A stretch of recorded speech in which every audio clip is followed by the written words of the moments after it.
नमस्कार दोस्तों, जैसा कि आज के दिन का सभी को बहुत बेसब्री से इंतजार था कि पीआरटी का एग्जाम कैसा आने वाला है, ईवीएस कैसी देखने को मिलेगी, एनसीईआरटी बेस्ड होगी या नहीं होगी, मैथ्स कैसे क्वेश्चन आएंगे, किस टाइप के आएंगे। तो सभी डाउट्स क्लियर हो चुके हैं आज के एग्जाम को देखकर। दोनों शिफ्ट की जो रिव्यू है वो भी आ चुके हैं। तो यहाँ पर हम देखेंगे कि किस तरह के क्वेश्चन आए हैं एग्जाम में, इसको समझ लेते हैं, जो कि हमारे आने वाले एग्जाम में बहुत ज्यादा बेनिफिशियल होने वाले हैं। तो फर्स्ट पेडागोजी की बात करते हैं, किस किस तरह के क्वेश्चन है दोस्तों, उसको हम यहाँ पे देखेंगे। जैसे यहाँ पे क्वेश्चन था एनसीएफ इज प्रिपेयर्ड बाय, किसने एनसीएफ को बनाया है। तो एनसीएफ से रिलेटेड जितने भी क्वेश्चन आपके प्रीवियस ईयर में आ चुके हैं, तो मैं आपको यही सजेस्ट करूंगा कि आप सारे क्वेश्चन को बहुत अच्छे से कर लीजिए। एनसीएफ 2005, इससे पहले भी जो दो एनसीएफ थे उसको भी आप अच्छे से कर लीजिएगा। और इससे रिलेटेड अगर आपको कोई गवर्नमेंट बुक मिलती है, आप नेट पे सर्च कीजिए किसी भी डाइट की या फिर सीबीएसई से रिलेटेड कोई भी गवर्नमेंट डॉक्यूमेंट्स अगर मिलता है तो उससे आप अच्छे से प्रिपेयर कीजिए। ठीक है।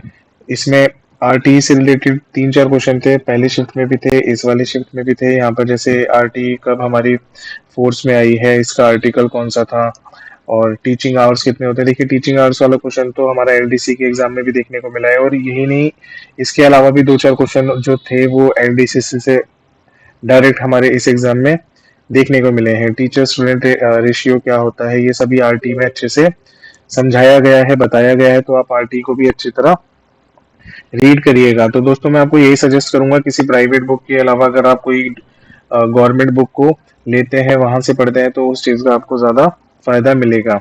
नेक्स्ट दोस्तों, ये करिकुलम के क्वेश्चन आए हैं। यहाँ पे आप लोग देखेंगे इसमें कितनी तरह के करिकुलम होते हैं, तो इसको भी आप एक बार टाइप्स इसकी देख लीजिएगा। जैसे हिडन होता है, ठीक है, नल होता है, और फॉर्मल होता है, एक्सप्लिसिट होता है, इम्प्लिसिट होता है। तो सभी इनके नाम होते हैं। जैसे हिडन को ही हम लेटेंट भी बोलते हैं, और उसका और भी एक नाम होता है। तो ये सभी चीजें जो करिकुलम से रिलेटेड है, आप इसको अच्छे से कवर कीजिएगा, क्योंकि क्वेश्चन डायरेक्ट आ रहे हैं, घुमाने वाले क्वेश्चन नहीं है जैसे कि डीएसएसबी में आते हैं। तो बिल्कुल सिंपल है। अगर आप कहीं से इसको डायरेक्ट भी स्टडी करते हैं तो वही चीज आपको एग्जाम में देखने को मिल जाएगी। देखिए, दीक्षा के ऊपर क्वेश्चन था, निष्ठा के ऊपर क्वेश्चन है। ये जो गवर्नमेंट कोर्स चलाती है, जो निष्ठा है वो आपको पता होगा, वर्ल्ड की वर्ल्ड का सबसे बड़ा जो स्कीम है, जो टीचर्स ट्रेनिंग देती है, उसमें जितनी भी कोर्स कराए जाते हैं, तो मैंने उस पर काफी वीडियोस भी बनाई है। निष्ठा कोर्स में जितने भी कंटेंट था, सीबीएसई ही प्रोवाइड कराता है।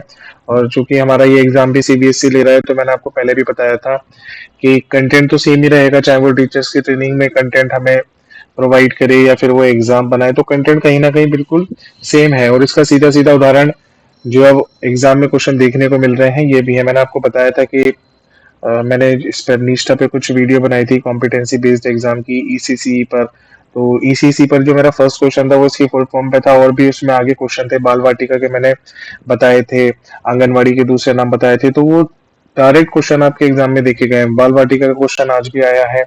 और आप लोग देखेंगे एक क्वेश्चन वो आया था 5+3+3+4 वाला क्वेश्चन, तो वो भी मैंने वहां पे कवर किया है। तो ये मैंने आपको पहले बताया था दोस्तों। अगर अभी तक आपने वो ना देखी हो, ज्यादा लंबी नहीं है, एक बार जाके देख लीजिए वहां पर। वीडियो के इस वीडियो के डिस्क्रिप्शन में मैं उसका लिंक प्रोवाइड कर दूंगा। यहाँ पे नीचे एक्सपीरियंशियल लर्निंग है, ये तो हमारा सिलेबस में भी दे रखा था, तो उसी पर बेस्ड है हमारा। नेक्स्ट है एफएलएन से रिलेटेड तीन चार क्वेश्चन बताए हैं लोगों ने, कि एफएलएन से रिलेटेड तीन चार क्वेश्चन आए हैं। तो एफएलएन का भी जो डॉक्यूमेंट्स है वो आपको वेबसाइट पे मिल जाएगा, आप या डायरेक्ट ही गूगल पे सर्च कर सकते हैं। और इसको आप अच्छे से रीड करिए दोस्तों। देखिए, वीडियो तो बहुत है एफएलएन पर, बहुत सारी वीडियो हो चुकी है। अब क्योंकि हमने इतनी तैयारी कर ली है, तो हम अगर वो खुद डायरेक्ट ही देख लें उस डॉक्यूमेंट्स को, तो हो सकता है वीडियो बनाने वालों ने कुछ उसमें मिस कर दिया हो, कुछ छोड़ दिया हो। तो वो चीज अगर हम उन पर 100% विश्वास करेंगे, तो हो सकता है हमारी भी वो चीज छूट जाए। तो आप वीडियो के साथ साथ वो जो ओरिजिनल डॉक्यूमेंट्स है उसको भी एक बार जरूर देखिएगा। एक क्वेश्चन है, how to identify intellectual disability in the class. तो ये तो क्लास वाला क्वेश्चन है, जो आप कैसे क्लास में पहचानेंगे बच्चा जो इंटेलेक्चुअल डिसेबल है। तो ये हमारा जो इंटेलेक्चुअल का आ गया, अब हो सकता है नेक्स्ट एग्जाम में कोई और डिसेबिलिटी आ जाए, उसको पहचानना क्लास में। तो यहाँ पर देखिए, हमें ये जो रिव्यू है इसको देखने का फायदा क्या है, कि जैसे यहाँ पर एक ये इंटेलेक्चुअल वाला क्वेश्चन है कि आप कैसे पहचानेंगे, तो अब सेम क्वेश्चन हमने यहाँ पे देख लिया। तो अब इसके टाइप के जितने भी डिसेबिलिटी हैं आप उसको पहचानना सीखिए कि क्लास में उस चीज को आप कैसे पहचानेंगे, तभी हमारा रिव्यू देखने का फायदा है। ठीक है, ट्रांसफॉर्मेशन लीडरशिप से रिलेटेड कई क्वेश्चन थे, और लीडरशिप क्योंकि इन्होंने सिलेबस में भी दिया है तो ऑब्वियसली यहाँ पे क्वेश्चन आने ही आने हैं। रोल ऑफ हेडमास्टर का, दोस्तों ये हेडमास्टर कौन होते हैं? प्राइमरी के जो इंचार्ज होते हैं, जैसे पूरे स्कूल के प्रिंसिपल होते हैं इसी तरह प्राइमरी के हेडमास्टर होते हैं। तो इनका क्या रोल होता है, तो वो आपको ऑप्शन देखेंगे तो आप वहाँ पे उसको जान पाएंगे कि इनका क्या रोल है। ह्यूमन मेंटल डिसऑर्डर से क्वेश्चन था स्कूल में, कैसा होता है, मैच्योरिटी से था। इनफॉर्मल एजुकेशन, तो ये तो हम पढ़ के आए हुए होते हैं, सीटेट में पढ़ा, उसके बाद आपको अच्छे से ये चीज कॉन्सेप्ट क्लियर होगा फॉर्मल और इनफॉर्मल एजुकेशन का। फॉर्मल जो कि बिल्कुल स्कूल में दी जाती है, तरीके से दी जाती है, इसी तरह हमारी इनफॉर्मल होती है जो आप स्कूल से बाहर भी सीख सकते हैं, अपने दोस्तों में सीख सकते हैं, ठीक है, सोसाइटी से सीख सकते हैं। नेक्स्ट हमारा ये एडोलेसेंस से क्वेश्चन था कि भाई स्कूल में जो बच्चों जो बॉयज और गर्ल्स हैं उनकी क्या एक्सपेक्टेशन रहती है एडोलेसेंस एज में। ठीक है, स्पेंसर था एक, यहाँ पर ये क्लियर नहीं है कि स्पेंसर के बारे में क्या पूछा गया था, कि इसकी कोई इसको डिफाइन करना था या ये कोई साइकोलॉजिस्ट थे। तो यहाँ पर आप लोग इसे जब गूगल पे सर्च करिएगा तो इससे रिलेटेड जितनी भी इंफॉर्मेशन आपको मिलती है रिलेटेड टू एजुकेशन और साइकोलॉजी, वो आप उसको कवर करिएगा। यहाँ पे फोनोलॉजी के बारे में पूछा गया था कि फोनोलॉजी क्या है, एनवायरनमेंट के बारे में पूछा गया था, is element of what. TLM से क्वेश्चन था, देखिए एलडीसी के एग्जाम में टीएलएम का सीधा सीधा क्वेश्चन आया था, और ये मैंने अपनी प्रीवियस वीडियो में भी बताया था, टीचिंग लर्निंग मटेरियल होते हैं। एक दोस्तों एक चीज और होती है टीएलओ। ठीक है, टीएलएम तो आ गया, हो सकता है नेक्स्ट एग्जाम में टीएलओ आ जाए। देखिए टीएलओ क्या होता है, टारगेटेड लर्निंग आउटकम।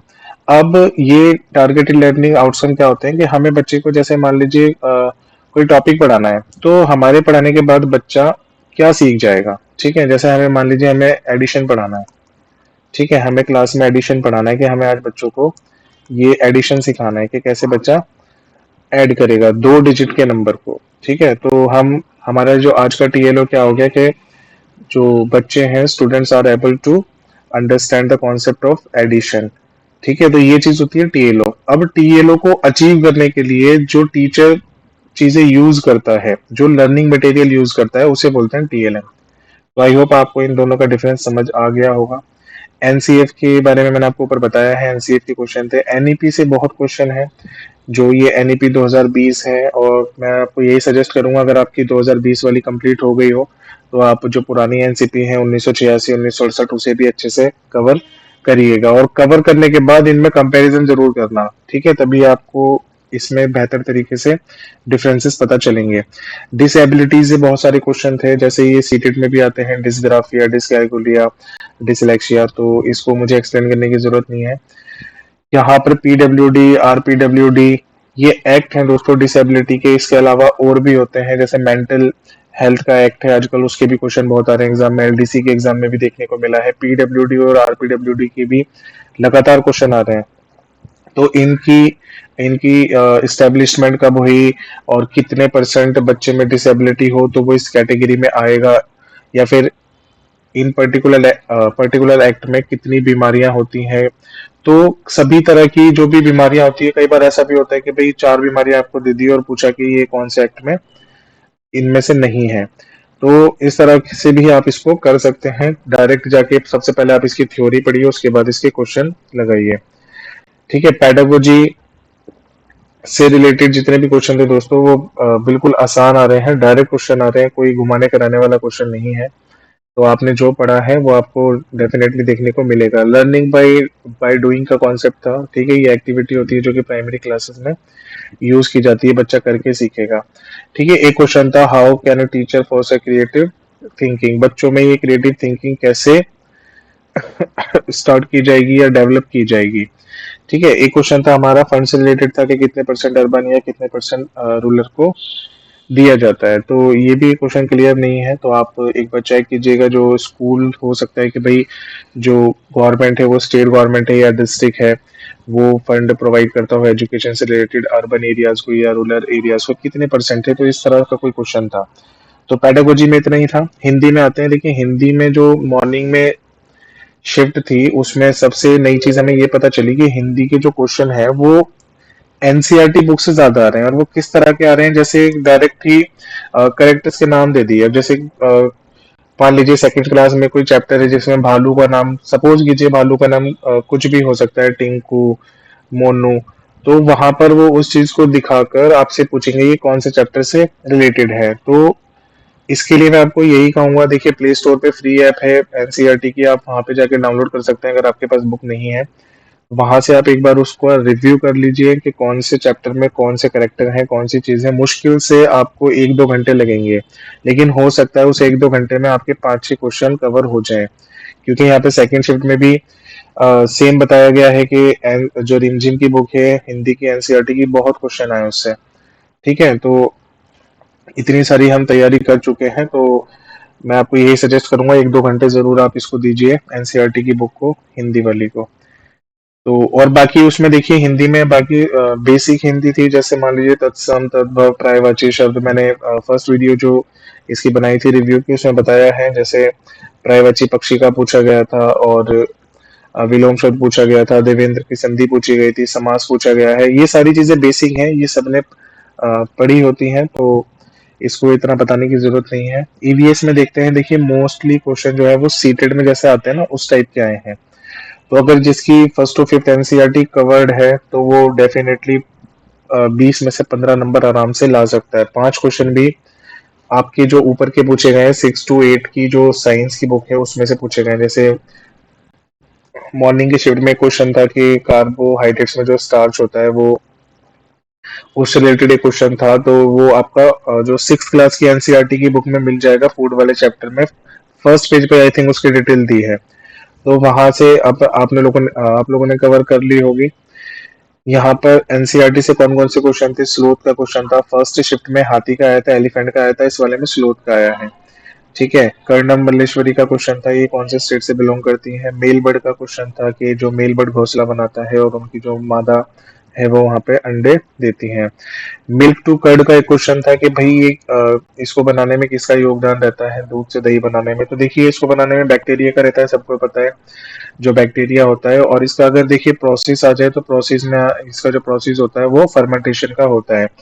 क्योंकि ये दे रखा है हमारा एनसीईआरटी में 5th क्लास की बुक में, अगर आपने पढ़ी होगी तो उसमें दे रखा है, और उसमें एक चैप्टर है जिसमें कि भोजन जो है हमारा खराब हो जाता है, स्पॉइल हो जाता है, तो हो सकता है कि उसकी भी प्रक्रिया आ जाए। पेट्रोलियम का भी हमारा एनसीईआरटी में क्वेश्चन है, इसका पूरा चैप्टर है पेट्रोलियम के बारे में।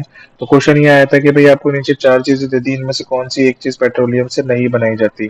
तो उसमें एक ऑप्शन था कोयला, क्योंकि कोयला पेट्रोलियम से नहीं बनता। बाकी पेट्रोल हो गया, डीजल हो गया, वैक्स हो गया, कैरोसिन ऑयल हो गया, ये सभी चीजें पेट्रोलियम से बनाई जाती हैं।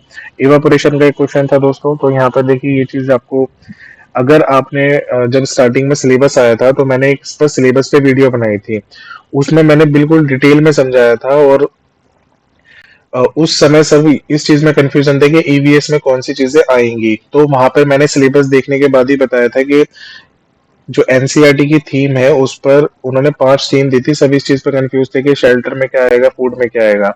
अगर आप मेरी वो वीडियो देखेंगे उसमें मैंने स्टार्टिंग में बताया था फूड का अगर कोई थीम है तो जितने भी एनसीईआरटी में फर्स्ट टू फिफ्थ के फूड के चैप्टर उनसे तो करना ही है। साथ में जैसे फूड से रिलेटेड आपका डाइजेशन होता है, डाइजेशन में होने वाली चीजें, जैसे लास्ट ईयर केवी में क्वेश्चन आया था, हमारा जो डाइजेशन सिस्टम होता है उसमें जो हमारा ऑर्गन्स होता है वो सबसे बड़ा ऑर्गन कौन सा होता है।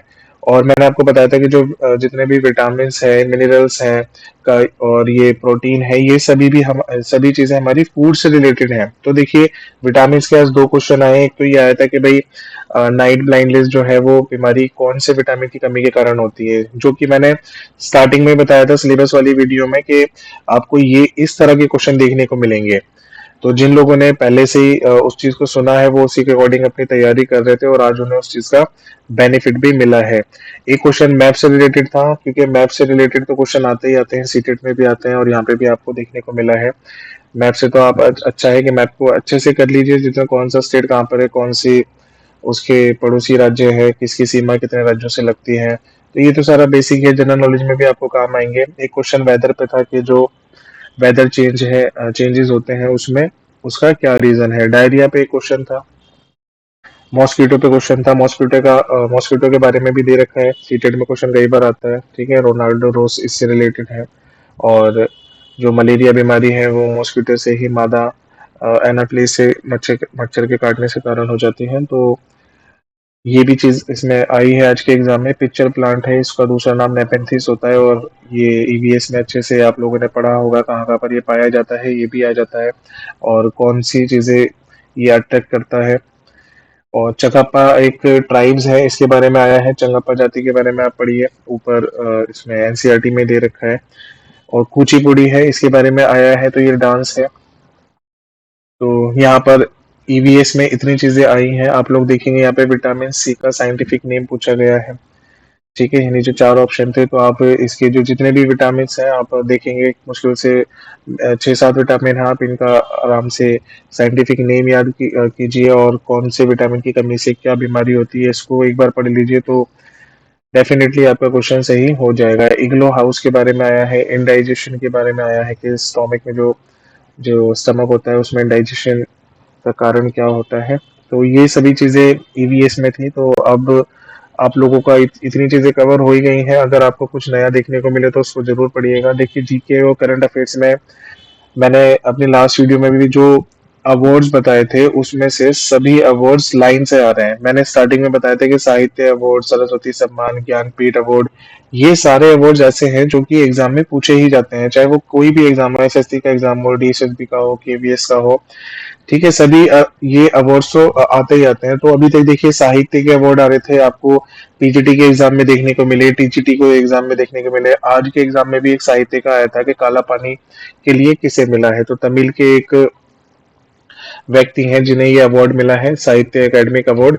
ठीक है, सरस्वती सम्मान भी आज क्वेश्चन आया था। तो अभी ज्ञानपीठ का और रह गया दोस्तों, ज्ञानपीठ का भी आप कीजिएगा, वो भी बहुत बड़ा अवार्ड है। तो इसके अलावा मैंने लास्ट वीडियो में अवार्ड्स की एक लिस्ट बनाई थी, उसमें मैंने सभी बताए थे जितने भी इंपॉर्टेंट अवार्ड्स हैं, उसमें से लगभग 3-4 तो सेम आ चुके हैं, और बाकी भी जो बचे हैं वो आपके आने वाले एग्जाम्स में आ सकते हैं। तो आप उस वीडियो को भी जरूर देखिएगा। यहाँ पर मेरी जो लास्ट वीडियो थी मैंने उसमें बताया था, ये हिंदू घाटी सभ्यता के बारे में आया है, हड़प्पा सभ्यता के बारे में आया कि किस नदी पर स्थित है। देखिए, हड़प्पा सभ्यता और ये मोहनजोदड़ो आता है कि कौन सी नदी पर स्थित है। तो हड़प्पा ये आपको पता होगा रावी नदी पर है, और जो मोहनजोदड़ो है वो सिंधु नदी पर है। यहाँ पर एक क्वेश्चन आया था, इंडियन फिल्म पर्सनैलिटी। ठीक है, तो इसके लिए दोस्तों मैं आपको एक चीज बता दूं, देखिए मौसी, आप एक वर्ड याद रख लीजिए, मौसी। ठीक है, मौसी से आपको ये चीज याद हो जाएगी, मो से मोहनजोदड़ो और सी से सिंधु नदी। ठीक है, तो अगर आपने इसका मिला लिया कि मोहनजोदड़ो सिंधु नदी पर है, तो हड़प्पा आप डायरेक्ट बता सकते हैं कि वो रावी पे ही होगा।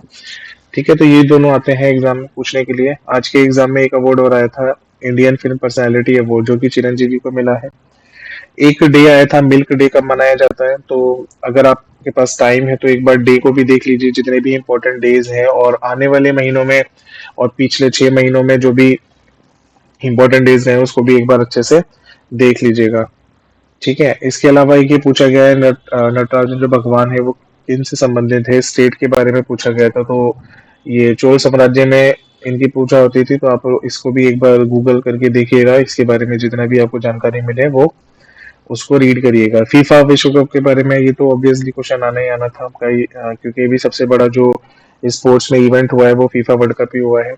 अब मैंने आपको इसमें एक चीज बताई थी, लास्ट वीडियो में भी मैंने बताया था कि फीफा का क्वेश्चन डेफिनेटली आएगा, और मैंने ये भी बताया था कि वहां पे विनर टीम का कभी नहीं पूछेगा, वो सामने वाली जो अपोनेंट टीम होती है, कौन सी टीम उसमें हारी है, वो उसका ज्यादातर पूछता है। तो इसके बारे में क्योंकि सबको पता नहीं होता है, जीतने वाली टीम का ही पता होता है, तो आप लोग जो टीम हारी है उसके बारे में जरूर कीजिएगा। इसके अलावा स्पोर्ट्स में मैं आपको ये बताना चाहूंगा, एक टेनिस का ग्रैंड स्लैम होते हैं जो 4 टूर्नामेंट होते हैं पूरे साल में, उसको अच्छे से करिएगा। F1 फॉर्मूला रेस होती है, उसको अच्छे से करिएगा। जितने भी नेशनल अवार्ड होते हैं जो कि राष्ट्रपति के द्वारा दिए जाते हैं, जैसे अर्जुन अवार्ड, द्रोणाचार्य अवार्ड, इसको भी एक बार अच्छे से देखिएगा। डेफिनेटली इन्हीं में से क्वेश्चन आपको देखने को मिलेगा। इसके अलावा और जो पद्मश्री होते हैं, पद्म विभूषण होते हैं, ये भी जो इंडियन को मिलते हैं ना, उसको आप जरूर देखिएगा। ठीक है, जैसे विपिन रावत सर हैं, उनको एक अवार्ड मिला था जिसमें विभूषण मिला था। तो इस तरह के क्वेश्चन आप देखिएगा, तो आपका एग्जाम में क्वेश्चन डेफिनेटली पक्का होगा, और दूसरों से अलग यही चीजें आपको निकालेंगे अगर आप जितना एक्स्ट्रा लोगों से पढ़ेंगे। रीजनिंग में देखिए नॉर्मली कैलेंडर का बिल्कुल सिंपल सा क्वेश्चन आया था, एक सीटिंग अरेंजमेंट का था, और बाकी बेसिक रीजनिंग थी। लोगों ने बताया कि भाई बिल्कुल एकदम हलवा पेपर आया है, आप लोग देख के भी कर सकते हैं, हमने इतनी पढ़ाई करी, ऐसा कुछ भी देखने को नहीं मिला। तो यहाँ पर आप लोगों के लिए एक चीज ये मिल गई है कि आपको इतना बर्डन नहीं लेना। आपको जैसे कई बार ऐसा लगता है कि हमें ये भी पढ़ लेना चाहिए, इतना डीप करना चाहिए, कहीं हमारा ये ना छूट जाए। तो देखिए बेसिक चीजें आती हैं केवीएस में, और ये आप इसको इसके प्रीवियस पेपर देख के भी पता लगा सकते थे कि इतना ज्यादा कुछ नहीं आता। जो वो सिलेबस देता है वो उसी पर बेस्ड पूछता है क्वेश्चन। इंग्लिश देखिए एलडीसी के एग्जाम से ही पता चल गई थी कि इंग्लिश का क्या पैटर्न है, केवीएस इंग्लिश का क्या पैटर्न दे रहा है। उसके बाद टीजीटी के एग्जाम हुए, पीजीटी के हुए, ठीक है, सब में कॉमन इन्होंने पैटर्न चलाया है। उसमें आपकी नरेशन वॉइस बहुत ज्यादा पूछी जा रही है, और पार्ट ऑफ स्पीच भी इस तरह से पूछ रहे हैं जैसे कोई भी सेंटेंस दे देंगे आपको, उसमें से वर्ब आइडेंटिफाई करना है, एडजेक्टिव आइडेंटिफाई करना है, एडवर्ब निकालनी है। तो इसलिए आप एक बार अच्छे से रूल देख लीजिएगा कि कब हमारा एडवर्ब होगा, कब एडजेक्टिव होगा, कब प्रोनाउन होगा।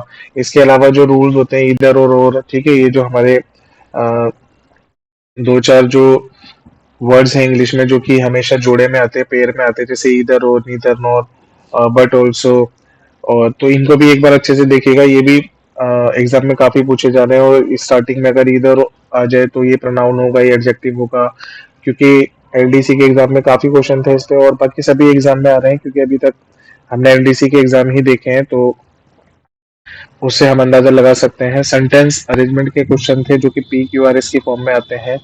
आपको एक सेंटेंस दे देगा, जैसे जंबल सेंटेंस होते थे ना, आपको सेंटेंस को ब्रेक करके दे देगा पीक्यूआरएस में, आपको उसको अरेंज करना है।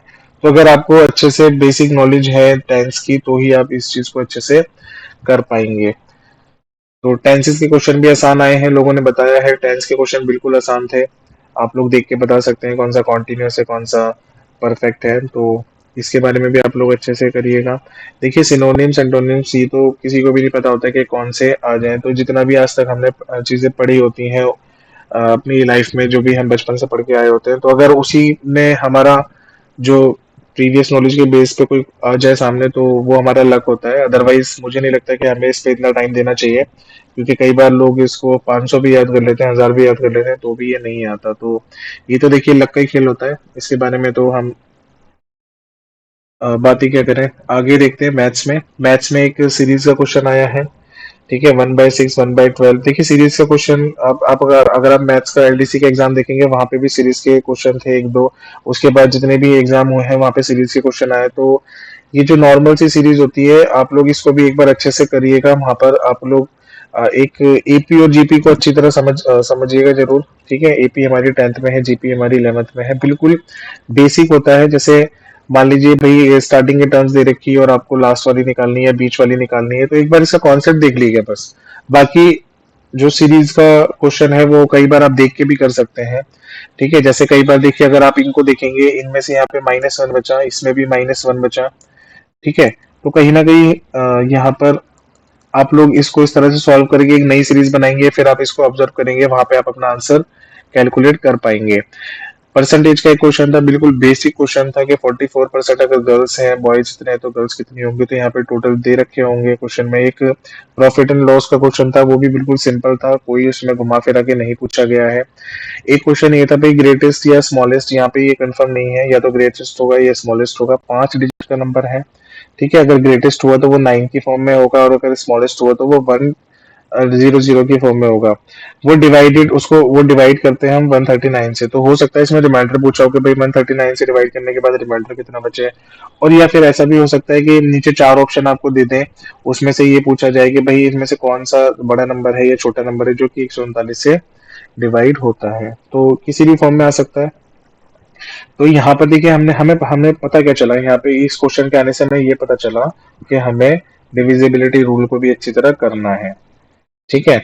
उसके बाद देखिए यहाँ पे नीचे अगर आप मेंसुरेशन पे आते हैं, तो क्यूबॉइड के 2 क्वेश्चन आए हैं। तो भाई क्यूबॉइड के क्वेश्चन आ गए, तो हो सकता है नेक्स्ट एग्जाम में क्यूब के आ जाए, सिलेंडर के आ जाए, कोन के आ जाए। तो आप इसका भी बेसिक एक बार देख लीजिएगा कि कैसे इसका टोटल सरफेस एरिया निकालते हैं, कैसे इसका कर्व सरफेस एरिया निकालते हैं। और वैसे तो मुझे नहीं लगता कि बहुत टफ क्वेश्चन आएंगे, सिंपल ही क्वेश्चन आएंगे। एरिया पैरामीटर निकालने के लिए ये तो सभी को निकालना आता होगा, एरिया और पैरामीटर। पैरामीटर क्या होता है कि अगर आप स्क्वायर या रेक्टेंगल की बात करें सभी साइड का, आप सम कर दें तो वो पैरामीटर आ जाता है। और सरकमफ्रेंस क्या होती है, सर्कल के पैरामीटर को ही हम सरकमफ्रेंस बोलते हैं, ठीक है। तो क्वेश्चन ये आया था कि आपको रेडियस गिवन थी, जैसे ये सर्कल होता है, इसकी आपको रेडियस गिवन है, आपको इसका पैरामीटर यानी सरकमफ्रेंस निकालनी है, तो सिंपल सा फॉर्मूला होता है 2 पाई आर। ठीक है, तो यहाँ पे आर पुट कीजिए, रेडियस गिवन थी और यहाँ से आपका आंसर आ जाएगा। लाइन ऑफ सिमेट्री आई थी, रेक्टेंगल में आप कितनी लाइन ऑफ सिमेट्री ड्रॉ कर सकते हैं। तो देखिए लाइन ऑफ सिमेट्री के बारे में आपको पता होना चाहिए।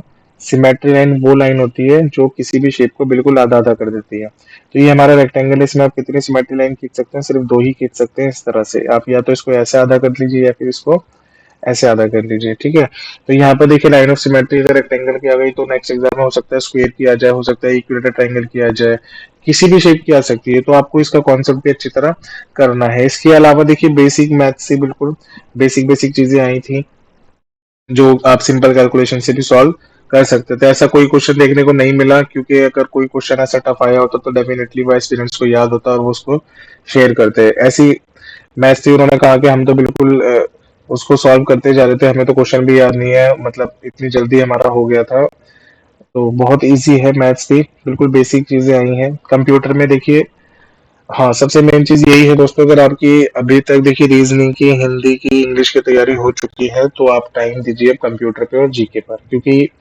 इसके क्वेश्चन हमेशा नए देखने को मिलेंगे आपको। वैसे तो देखिए बार बार वही चीजें इसमें भी रिपीट हो रही हैं, लास्ट टाइम भी इनपुट आउटपुट का क्वेश्चन देखने को मिला था, आज भी आया है, पहले भी आया था। तो इनपुट आउटपुट डिवाइस, और इसके अलावा मैंने देखिए अपने लास्ट वीडियो में बताया था कि एमएस वर्ड को, एक्सेल को, पीपीटी को, ये तीन चीजों को आप खुद ओपन करके देखिए और इसमें चीजें देखिए कि इनमें कौन कौन सी चीजें कहाँ कहाँ पर होती हैं। ठीक है, एमएस वर्ड में आज फॉन्ट का क्वेश्चन आया था कि भाई फॉन्ट का साइज कहाँ पर होता है, या इससे रिलेटेड एक क्वेश्चन था।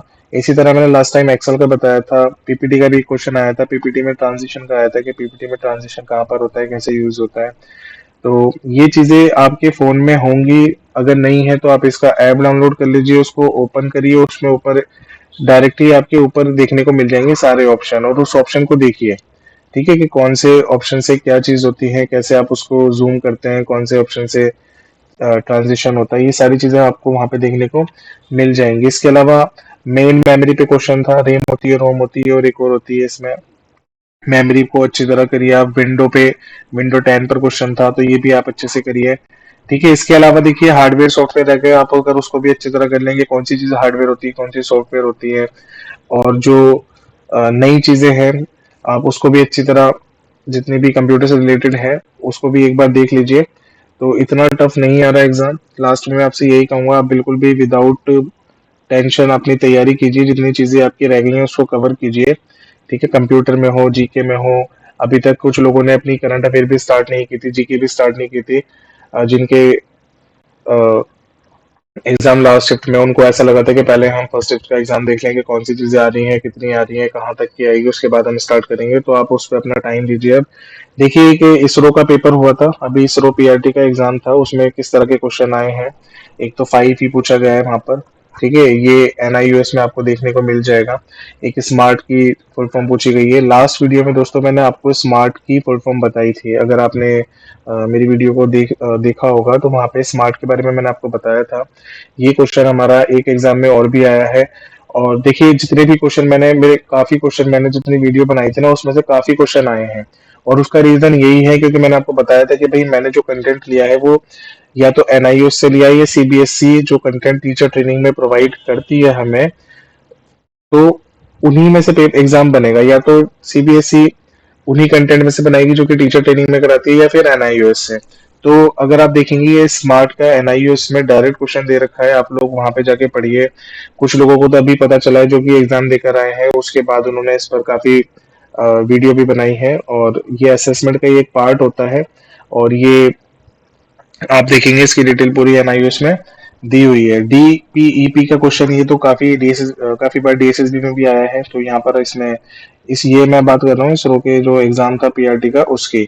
ठीक है, प्रोफेशनल डेवलपमेंट आवर्स, ये इस पर एक क्वेश्चन था कि टीचर्स जो हम अपनी ट्रेनिंग पे एटलीस्ट 1 साल में उसको कितने घंटे अपनी ट्रेनिंग पे देने चाहिए। ठीक है, तो इसके लिए आप गूगल कर सकते हैं। इसके ऑप्शन थे 40, 30, 40, 50, 60। ठीक है, इतना जो एक टीचर है वो अपनी ट्रेनिंग पे 1 साल में इतने घंटे देगा ही देगा। ठीक है, एक एनएमएम की फुल फॉर्म आई थी, लीडरशिप से इसमें क्वेश्चन थे, एनईपी से क्वेश्चन थे। तो देखिए घुमा फिरा के सभी चीजों पर हम यही देख रहे हैं, हमें जो प्रिपरेशन करनी है वो ज्यादातर एनईपी को अच्छे से रीड करना है, एनसीएफ को करना है, एफएलएन को करना है। ठीक है। और जितनी भी गवर्नमेंट अभी तक चीजें चलाती है, स्कीम लॉन्च करती है, उसको एक बार आप रिव्यू कीजिए, उसको देखिए। तो ज्यादा कुछ नहीं है, बिना टेंशन के आप एग्जाम में जाइए। तो अभी आने वाले एग्जाम के लिए सभी को बेस्ट ऑफ लक। इस वीडियो में इतना ही बताना था मुझे। जो भी आगे की एग्जाम होंगे उस पर जितना भी मुझे नए क्वेश्चन पता चलेंगे मैं आपके साथ जरूर शेयर करूंगा। Thank you for watching this video.